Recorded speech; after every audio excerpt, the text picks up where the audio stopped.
Hello, lovelies. Welcome to today's episode of Maximize and Manifest.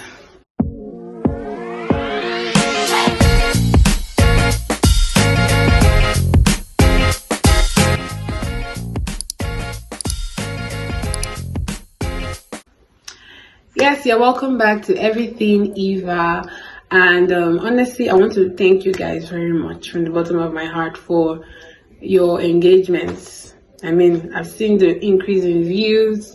I've seen your subscriptions. You guys have subscribed, commenting, liking, sharing, reposting, everything. Thank you guys so much. I'm so happy that you guys are getting something anyways. Thank you. And today I have something juicy for you guys. Let's get into it. So for today, we'll be talking about identity check. So yes, I know that last week we looked at the best way basically to start your resolutions is to actually go about making your and fulfilling your New Year resolutions. And we started with why. And I know I said that we're going to go into how today, but I felt that we still needed to elaborate on that why, because honestly, it's just everything. It's everything. It's who you are. It's why you do the things you do. So I feel it should be given more priority than that. And I just discovered some other things that I would like to share with you guys. So last week we talked about the fixed mindset and the growth mindset. And we said that the fixed mindset people, these people, they cage themselves, right? They feel that success is about having talent, a natural talent for something. And if you have the natural talent, you should always excel at it. While if you don't have that talent, you cannot excel at it. But the growth mindset people, they feel that success is as a result of your work, the work you put into doing something. And they also feel that you can learn anything if you put your mind into it, okay? They feel you can learn anything if you put your mind into it. But now I want to elaborate on something. Now for the fixed mindset people that always think about talent, to a very good extent, they are not wrong. Okay. Your talent, they predispose you to shine in an area, right? But it does not necessarily mean that if you don't put in work, that you will not shine. That you will always shine, right? You won't always shine. Like, now let me give an example. Let's say you want to be a swimmer, right? But you're very short. You don't have let's say a long upper body, a long torso. You don't have a long torso. It's going to be very hard for you to navigate those waters, to be very honest. And honestly, it will be better for you to maybe look at some other things, like maybe if you want to still be into sports, like maybe sprinting, sprint races and stuff like that, and other aspects that people of your size and your body shape excel in, right? So yeah, that sometimes that your body, your natural talents, they kind of predispose you to some things, and it should just be better for you to look into doing those things. But then it doesn't mean that if you put your mind to it, doesn't mean that you cannot excel in it. It just means that it will be a lot harder for you. It just means that you have to work, I don't know, maybe 2 times, 3 times, 100 times harder than those who naturally have that ability. Like now, let me give the example of this movie. Is it Chang Can Dunk? Chang Can Dunk or something like that? Yes. So anyways, it's about this Asian guy, Chang, right? Who wants to dunk. He wants to do a slam dunk, rather. He wants to do a slam dunk. That is for basketball right now, to make a dunk in the basketball hoop. So he wants to do this, but he's not tall. You know, most basketballers, they are tall, and they have They have an athlete's build, at least, they're not lanky, they're not, even if they are lanky, they'll be really tall, you get. Yeah, they'll be really, really tall, like maybe 7 feet, 6 feet something, you get, like really tall. But he wants to dunk. He doesn't just want to play, right? He doesn't just want to be on he wants to dunk.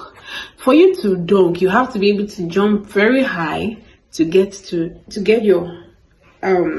ball into the hoop, right? To even you have to hold on to the hoop. How is this guy going to do it? Well, he defeated all odds and he actually did it. He put in so much work. The work was a lot. So honestly, it would just be easier for us to go in line with what our body would naturally like to go in line with. Okay? I feel it will just be better for every one of us if we, put our minds into doing things that our body sort of enjoys, our body sort of doesn't resist so much.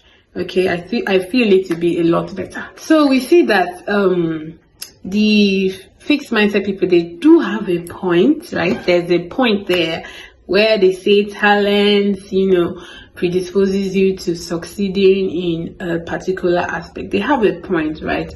But then they are being too rigid, they are being too static in their myopic, in their thought process. So we need to expand that. Okay, another point I would like to bring out is that your mindset about yourself, your identity about yourself, or your identity basically, shouldn't be static. Okay, there is this process of learning and unlearning that has to or should continually happen as far as you are alive, as far as you are living. There will always be things to learn and there will always be things to unlearn. So this is how you have to edit. You see that you have to be editing your identity based on the new things that you have learned, based on the things that you have unlearned. So you don't just cage yourself to this static identity and it will not hold you.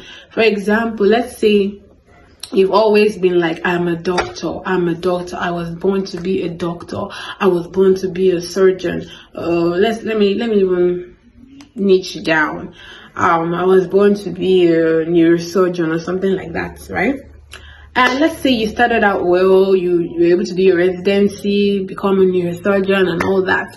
But something happened along the line and maybe you had a wrist injury or something and now your coordination is off and you cannot be precise enough to get that surgery done. What will happen to you? What will happen to your identity?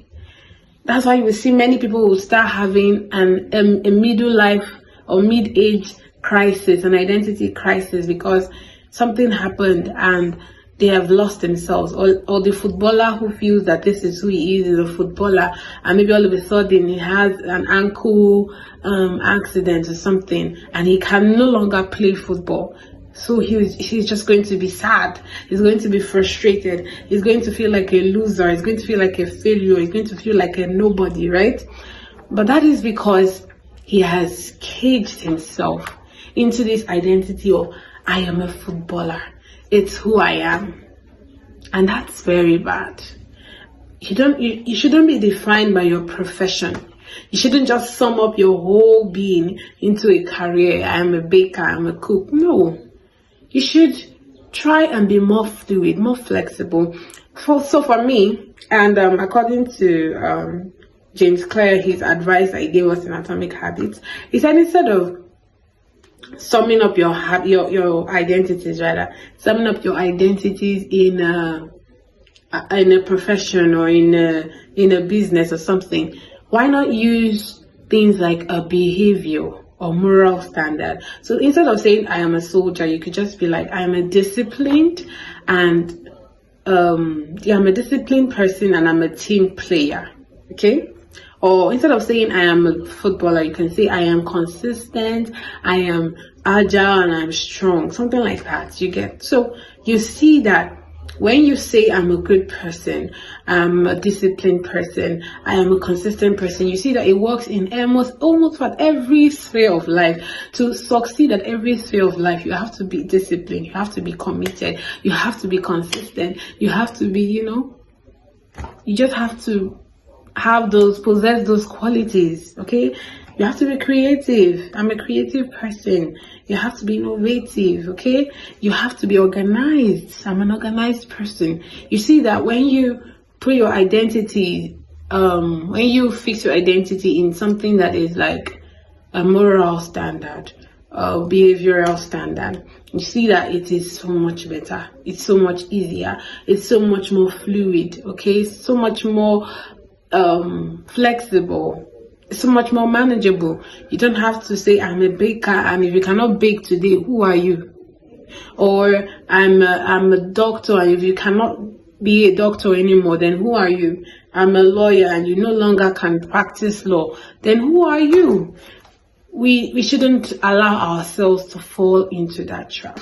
That is the end of this video. Actually, I just really thought we should do this. But one thing I want to say before we go, even if you didn't get any other thing, is that life should be a never-ending cycle of learning.